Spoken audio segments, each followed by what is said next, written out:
Wherever you plant your heart, wherever you make your art, class is in session, Mrs. Scribbles. Hey friends, my name is Miss Scribbles and class is in session. Okay, you can't be in Asia without knowing how to draw a paper lantern. So let's do it, guys. There are so many shapes to paper lanterns, so feel free to get creative with this. The first one we're going to do is pretty traditional. It's your circle paper lantern. We're going to do a circle, and at the top and the bottom, I want you to do long rectangles. You're going to connect those, but at the top, I want your line to be coming from the same spot. This is because this circle is actually a sphere, which means it's in a ball shape. So by giving it those curved lines coming down and across, we're giving it that almost 3D shape. So it looks exactly like a paper lantern you'd see hanging from a store on the side of the road. On the top, we're going to give it a little handle, so if you want to put it on a string, you definitely can. This next lantern is probably my favorite. At the top, you're going to do a very skinny oval, and you're going to come down and do the same shape at the bottom.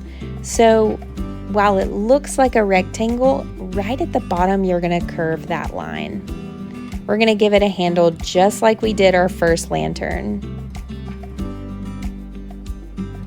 And then right across, I want you guys to do some lines. Paper lanterns have a wiring on the inside that allows it to stay open. Let's give it a rectangle right at the bottom. These look so good. When you did the lines across that lantern, giving it that slight curve, again, just makes it look so realistic. Okay, let's start with our two rectangles this time. We want those to be the same size. And then on each side, we're going to do a pointed line. Do you guys see that? That looks awesome. With a line right down the middle, and then lines right on the side. Yes, this is looking really good. Paper lanterns are so colorful. When you guys get your colors out and start drawing and coloring on these paper lanterns, I want you to do them as colorful as you can. Let's do another handle on that paper lantern. Okay. For our final paper lantern, we're going to do a fun shape. It's kind of the shape of a heart, but without the top. Here, let me show you.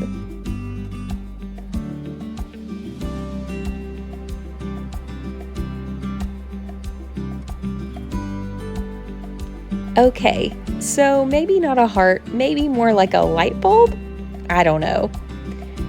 A rectangle at the top and a rectangle at the bottom. The rectangle at the bottom will be smaller than your rectangle at the top. Make sure when you're doing your lines on the inside of your paper lantern that you keep them symmetrical. Symmetrical means that the left side is going to look just like the right side. Let's do some lines across. And of course, let's add a handle.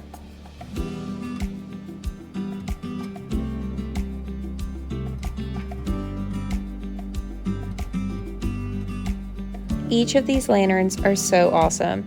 They have their own personality, and I absolutely love it. When you guys end up drawing your own paper lanterns, I want you to draw as many as you can. Put some streamers and ribbons down at the bottom. That way, when they float in the wind, those ribbons can float too.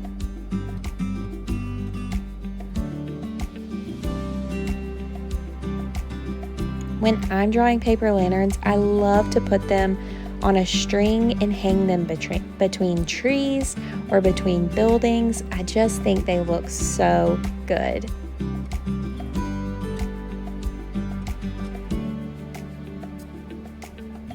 The final touch is some stars. I feel like paper lanterns look the best at night, so I like to do some stars around my paper lanterns. It gives it that magical touch. These stars are kind of like squares, but what I do is I turn them into diamonds. Then, once it's a diamond, I pull in the sides between the points, and it gives it that starry feel. If you ever make it to Asia or even Thailand, I hope that you reach out to me, but I also hope that you are so excited to see paper lanterns in real life.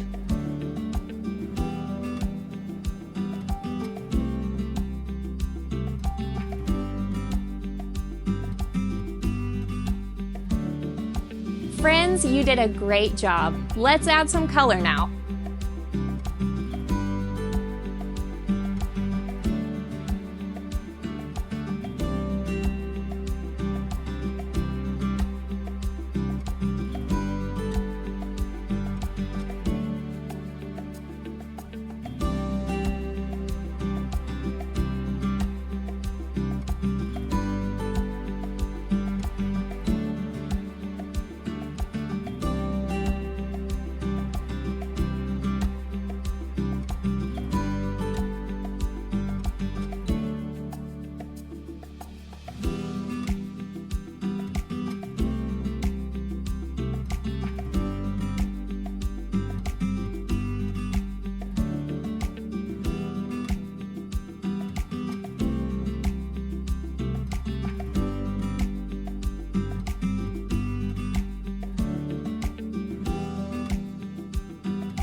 is in session.